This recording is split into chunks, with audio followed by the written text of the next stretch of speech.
حضور علیہ السلام سے جب پوچھا گیا کہ حضور سب سے بڑا گناہ کون سا ہے، تو آقا کریم علیہ السلام نے فرمایا کہ سب سے بڑا گناہ یہ ہے کہ ان تجعل للہ ندًا، کہ تو اللہ کے ساتھ کسی کو شریک ٹھہرائے، وہو خالقک، حالانکہ اس نے تجھے پیدا کیا، تجھے تخلیق کیا، اور تو اس کا شریک بنا کے بیٹھ جائے، کہ یہ سب سے بڑا گناہ ہے۔ تو راوی نے عرض کی کل تو ثم ایو، حضور پھر اس کے بعد؟ تو آقا کریم نے فرمایا ثم ان تقتل ولدک خشیۃ ان یطعم معک، تو بچے کو اس لیے قتل کر دے کہ یہ کس طرح میں اس کو پال سکوں گا، بچے کو ضائع کر دینا، اس کو قتل کر دینا۔ اللہ فرماتا ہے نحن نرزقکم وایاہم، ہم تمہیں بھی رزق دیتے ہیں، ان کو بھی دیں گے۔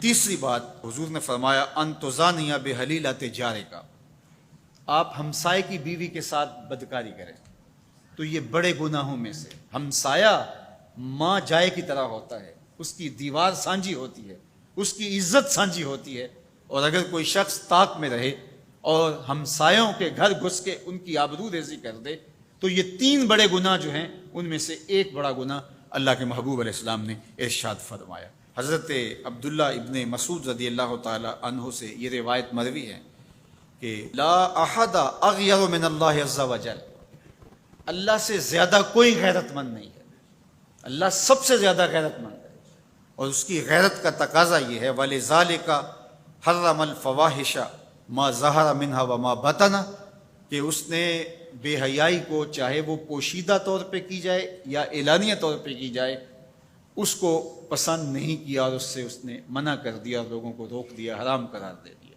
اس لیے کہ وہ خود غیرت مند ہے۔ غیرت مند مالک غیرت کا سبق دیتا ہے اپنی مخلوق کو۔ اللہ تعالیٰ قرآن مجید میں ارشاد فرمایا وَلَا تَقْرَبُوا الْفَوَاحِشَ مَا ظَهَرَ مِنْهَا وَمَا بَطَنَ، فحش کام کے قریب نہ جانا، وہ اعلانیہ طور پہ کرو یا وہ مخفی طور پہ کرو۔ تو مفسرین نے لکھا کہ جو بدکاری ہے وہ مخفی فحش ہے، اور شراب نوشی یہ اعلانیہ فحش ہے۔ شراب نوش جو ہے وہ چھپ نہیں سکتا، بدکار بعض اوقات ایک مدت کے لیے چھپ جاتا ہے، لیکن یہ بات ذہن میں رکھیے کہ جو بدکار ہے وہ دنیا کے اوپر رسوا ضرور ہوتا ہے، اس کے چہرے کا نور چھین لیا جاتا ہے، اور اس کے اوپر مصیبتیں مسلط کر دی جاتی ہیں، اور اللہ کے قہر و غضب کا شکار ہوتا ہے، اس کی دعائیں قبول نہیں ہوتی، نیک لوگوں کی دعاؤں سے اس کا حصہ نکال لیا جاتا ہے، لیکن بہرحال ایک مدت کے لیے چھپ جاتا ہے۔ لیکن شرابی اپنے جرم کو نہیں چھپا پاتا، تو کہا کہ جو مخفی جرم ہے وہ بدکاری ہے، اور جو ارشاد فرمایا قرآن نے کہ جو ظاہر جرم ہے، اس سے مراد جو ہے وہ الخمر ہے، شراب ہے، اور ہر نشہ دینے والی چیز سے حرام کی حرمت آئی۔ کل مسکر خمر وکل خمر حرام، فرمایا ہر نشہ آور چیز شراب ہے، اور ہر شراب حرام قرار دے دی گئی ہے۔ اب یہاں بھی لوگ دلیلیں لے کے بیٹھ جاتے ہیں، میاں وہ بھی ایک مشروب ہے، اس سے کیا فرق پڑتا ہے؟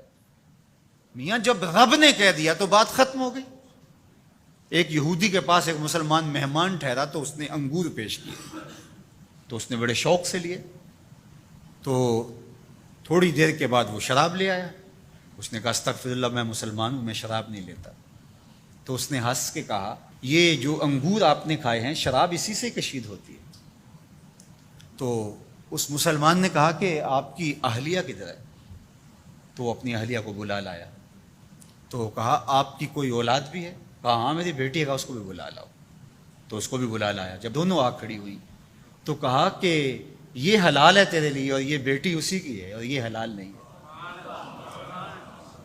تو جب اس یہودی نے یہ بات سنی فقال اشہد ان لا الہ الا اللہ وحدہ لا شریک لہ واشہد ان محمدا عبدہ ورسولہ۔ کہا اتنی خوبصورت دلیل، اتنی خوبصورت دلیل۔ کہا انگور سے شراب نکلی ہے تو شراب حرام کیوں، انگور حلال کیوں؟ تو کہا مجھے یہ بتاؤ کہ تمہاری بیوی تمہارے لیے حلال ہے، تمہاری بیٹی تمہارے لیے حرام کیوں؟ کہا بات سمجھ میں آ گئی۔ تو میرے رب نے، بعض کا تو اس کی حکمتیں ہمارے علم میں نہیں ہوتی، اور حکمت نہ جاننے کی وجہ سے ہم کہتے ہیں کہ یار یہ بات سمجھ میں نہیں آتی۔ یہی تو ہمیں بتایا گیا کہ جو سمجھ میں آئے اس کو بھی ماننا ہے، جو نہیں سمجھ میں آئے اس کو بھی ماننا ہے۔ ہم جنت کو مانتے ہیں نا، دیکھا ہے، یا رب کو مانتے ہیں، دیکھا ہے، وہ سمجھ میں آتا ہے، تو دل میں تو آتا ہے، سمجھ میں نہیں آتا۔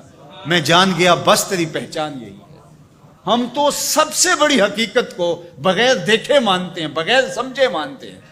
ادراک فہم کی حدود سے ورا ہے، عقل و خرد کے دائروں سے ورا ہے، لیکن اس حقیقت کو ہم مانتے ہیں تو اس کے کہے ہوئے کو کیوں نہیں مانیں گے؟